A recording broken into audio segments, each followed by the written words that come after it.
മോയ് ലോയ്റ്റെ ജർമ്മനിയിൽ അധികം ആരും കണ്ടിട്ടില്ലാത്തൊരു ക്രിസ്മസ് മാർക്കറ്റ് കണ്ടാലോ?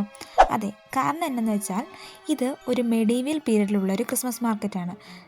100 വർഷങ്ങൾ മുമ്പേ ജർമ്മനിയിൽ എങ്ങനെയായിരുന്നു ക്രിസ്മസ് മാർക്കറ്റുകളുള്ളത് അതുപോലെ തന്നെയാണ് ഇവരിതിപ്പോഴും കൊണ്ടുപോകുന്നത്. അവരുടെ വസ്ത്രങ്ങളായാലും അവിടുത്തെ കടകളായാലും എല്ലാം ഒരു പഴയ രീതിക്കാണ് എല്ലാം ചെയ്തു വെച്ചിരിക്കുന്നത്. നിറച്ചും ഈ വുഡ് കൊണ്ടുള്ള ചെറിയ ചെറിയ സ്റ്റാളുകളാണ്.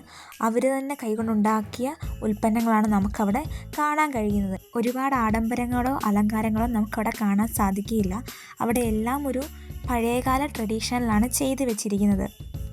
ഞാൻ രാവിലെയാണ് അവിടെ ചെന്നത്, അതുകൊണ്ട് ലൈറ്റുകളും ഡെക്കറേഷനൊന്നും നമുക്കവിടെ കാണാൻ കഴിയില്ല. പക്ഷേ രാത്രിയായാലും അവിടെയെല്ലാം ഒരു റാന്തൽ മെഴുകുതിരി വെളിച്ചത്തിലായിരിക്കും എല്ലാം ചെയ്തത്. കുട്ടികളുടെ കളിസ്ഥലങ്ങളിലാണെങ്കിലും എല്ലാം ഒരു പഴയ രീതിയാണ് അവർ മെയിൻറ്റെയിൻ ചെയ്ത് കൊണ്ടുപോകുന്നത്. കണ്ടിരിക്കാൻ നല്ല രസമാണ്. കൂടെ ഇതുപോലെ ചെറിയ ചെറിയ പ്രോഗ്രാമുകൾ അവിടെ കാണും. ജർമ്മനിയിലെ പല സ്ഥലങ്ങളിൽ ഇതുപോലുള്ള ക്രിസ്മസ് മാർക്കറ്റുകളുണ്ട് കേട്ടോ. ശരിയെങ്കിൽ നാളെ കാണാം.